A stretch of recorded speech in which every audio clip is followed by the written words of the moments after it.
Connor, July the 9th, you make your professional debut down at the Olympia on a top show because I think as well as you fighting on there, it was about 11 other fights, plus the central area fight between Jake Barton and Mickey Ellison, which should be an absolute top fight.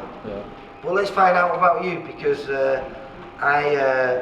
we've spoke a couple of times on WhatsApp, and you're a strange one because not a massive amateur experience. No, not at all, no. I had 7 amateurs, so that's what I mean. No one really knows too much about me really. And it was spread over quite, I mean, you started young, but it was spread over a long period of time. Yeah, like we touched on before, I've always boxed, always been in the gym since a young age, but only like had the 7 amateurs through over like what?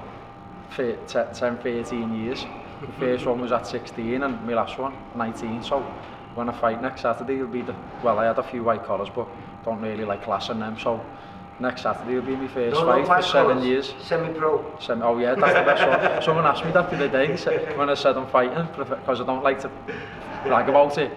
They said, what are you boxing, semi-pro? And I was like, oh, I said no, professional, so it sounds alright to say now. I'm on a professional bill, but no, it's a great show and just made up to get the opportunity to be boxing on a show like that for my debut. How far is Olympia from here? Not too far, is it? It's about 10-15 minutes just down East Prescott Road, isn't it? Yeah, and then you get onto the tube route, so 10 minutes drive, isn't it? 10 minutes away, yeah. So you had those few fights. Yeah. How did you end up here at Lee Molyneux's gym? So I met Lee. I do a bit of personal training, and that's how I met Lee. Just literally seeing, because I literally live on the doorstep here. Oh, so this is close to you? Yeah, I literally come walk to my house. Right. So I just literally had a chat just to see if I could start doing some pads. He knew it. I said to him about boxing in the gym and that, so he must have knew that I was like well schooled, slightly. And then obviously just by training, meeting him, getting to know him, great fella. But boxing, even though you've always liked it, wasn't your first love? Football was your first love? Yeah, that's likely, yeah. I used to play football at a decent level. Like I was at the academies when I was younger, like Blackburn. And so that kept you fit then? Kept me fit, yeah.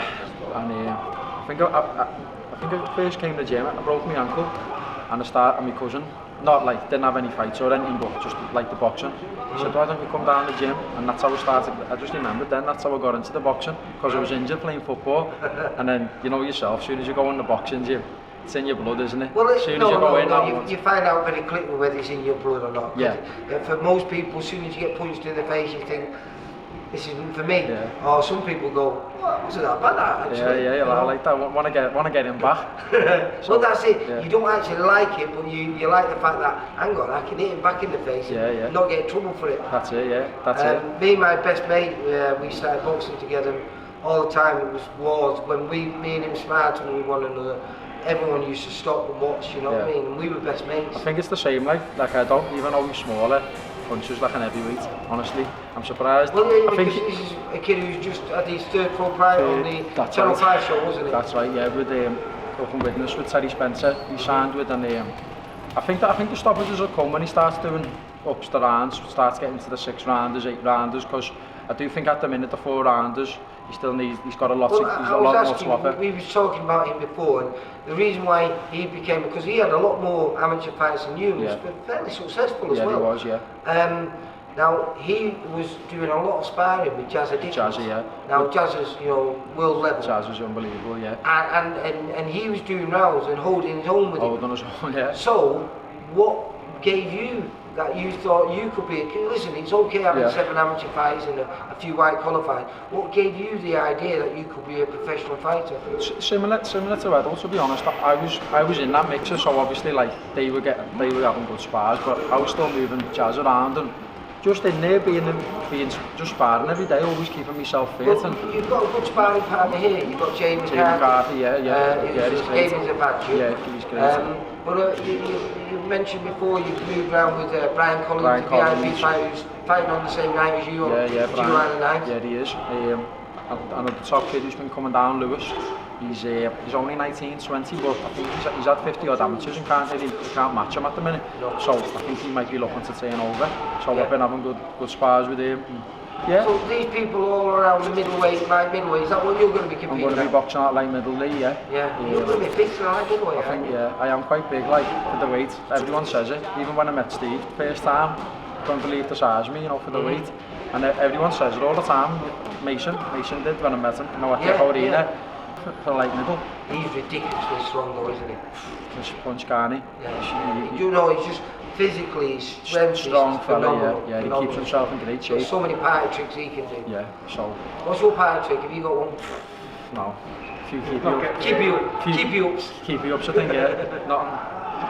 We'll have to have a competition between you and Paddy Lacey then. I think he'll blow me off the water, like, I never quite got to his level, but it's great what Paddy's doing, like, isn't it? Yeah, it is. But that's another inspiration as well, seeing him, even, you know, what he's doing, playing professionally and boxing.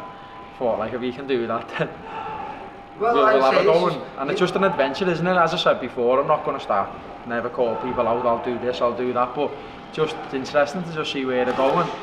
Have you any end goal for yourself? I know you've just told me you've not, but I presume, you know, you must think that my goal, I never turned professional, but I would have loved to.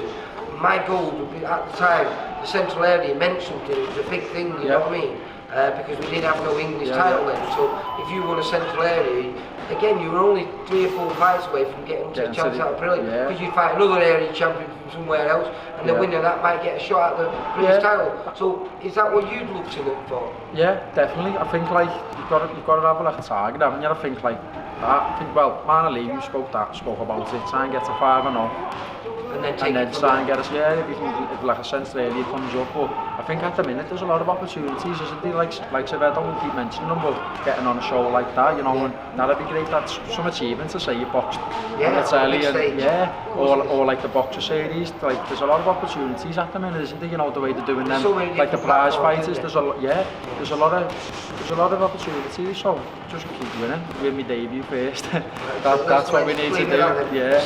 Taking it one fight at a time. One fight at a time. That first fight is July the 9th at Olympia.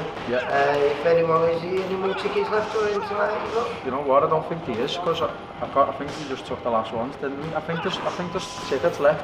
But might be a few on the door. We'll be doing a video probably a few days before the fight with Steve, so if there is any left, we'll let people know if you want to come down. But it is a top night. Top night. Top night great top of the bill. Yeah. And hopefully I'll be speaking to you afterwards, saying 1-0. 1-0. Yeah, that's the one. Connor, you take care, mate. Thanks, Lee. Bye. For all boxing info, news and latest interviews, amateur and pro, across the north, click and subscribe. VIP Boxing Promotions. Also, Twitter, Instagram and Facebook.